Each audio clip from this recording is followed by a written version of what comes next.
420 ka veterinary services ang naalagaran sa probinsya.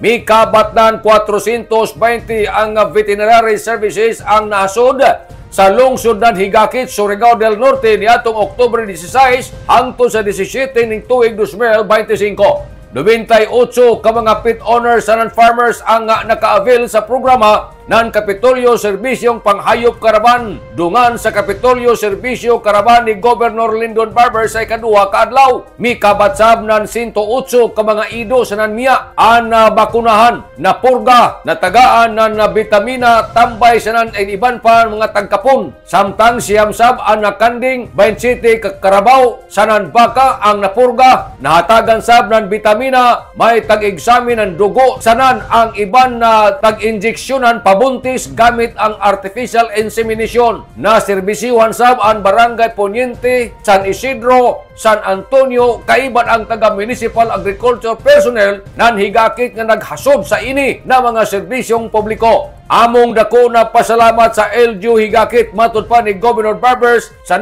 sa Municipal Agriculture's Office Higakit na mainiton nga suporta sa pag-implementar sa programa. Nanukad gikan diri sa Kapitolyo ini si Marek Senars Marconsim Vlogs Mario Kunales simulan mulaong. Salamat, maradyaw na adlaw natong tanan.